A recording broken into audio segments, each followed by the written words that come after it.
Imagine this. You extend your hand to help someone in need, expecting nothing in return. Your intentions are pure, your heart is open, and yet, they take advantage of your kindness. They mistake your compassion for weakness, your generosity for something they're entitled to. You gave them a test, a silent, invisible test of their character, and they failed. Miserably. But here's the twist. Their failure wasn't your loss. It was their exposure, their moment of truth. Kindness is one of the most powerful forces in the world. It can heal wounds, mend relationships, and uplift those who are struggling. But it's also one of the most misunderstood virtues. Being kind doesn't mean being naive. It doesn't mean letting people walk all over you. In fact, kindness requires strength. It takes courage to show compassion in a world that often rewards selfishness and greed. Think about it. How many times have you gone out of your way to help someone only to be met with ingratitude or betrayal? Maybe it was a friend who disappeared when you needed them, a co-worker who took credit for your hard work, or a partner who didn't appreciate the sacrifices you made. It's painful, isn't it? But here's the truth. Their reaction to your kindness says everything about them and nothing about you. Every act of kindness is a test. Not a test for you, but for them. When you offer someone your time, your energy, or your love, you're giving them an opportunity, a chance to show who they really are. Will they reciprocate? Will they appreciate it? Or will they take advantage of it? The reality is, not everyone will pass this test. Some people will see your kindness as a weakness to exploit.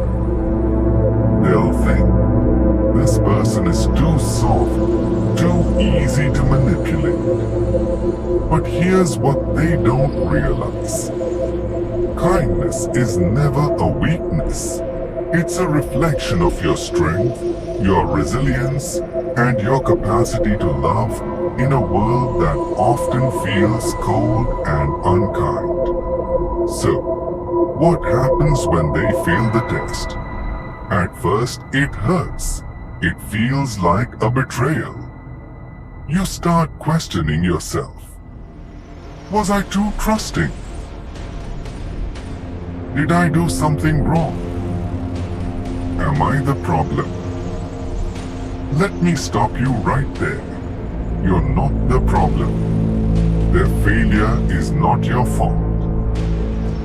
If someone can't appreciate your kindness, it's because they lack the emotional maturity or integrity to do so.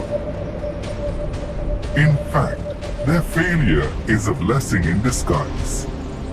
It reveals their true character and allows you to make better decisions moving forward. Remember, you don't lose anything by being kind. They're the ones who lose. They lose your trust, your support, and your presence in their life. Let's take a moment to look at some real-life examples. Think about someone like Fred Rogers. Yes, Mr. Rogers. He built a legacy on kindness, empathy, and compassion. But even he faced criticism and skepticism. People questioned his motives, doubted his sincerity, and even mocked his gentle demeanor. But did that stop him? Number. He continued to spread kindness, knowing that it was his superpower not his weakness.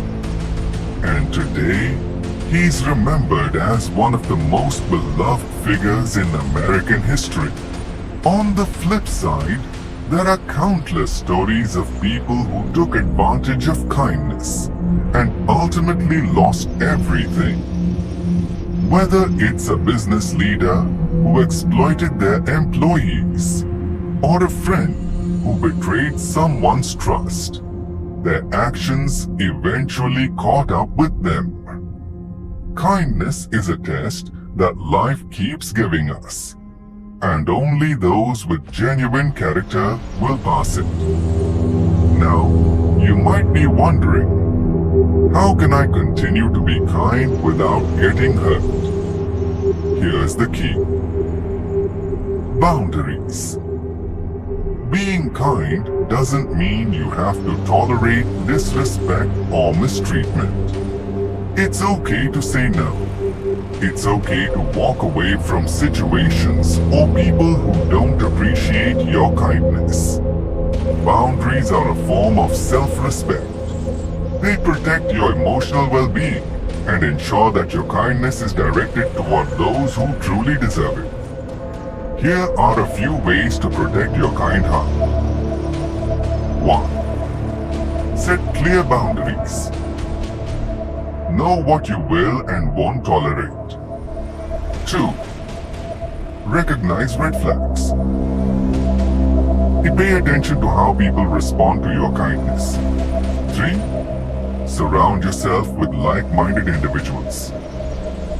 Seek out people who value and reciprocate kindness. 4. Don't let one bad experience change you. Just because someone failed the test doesn't mean everyone will. It takes strength to stay kind in a world that often feels harsh and unkind. But that strength is what sets you apart. Every time you choose kindness, you're making the world a better place. You're setting an example for others. You're showing that compassion, empathy, and love are still powerful forces. And here's the beautiful part. Kindness has a ripple effect. Your act of kindness might inspire someone else to be kind.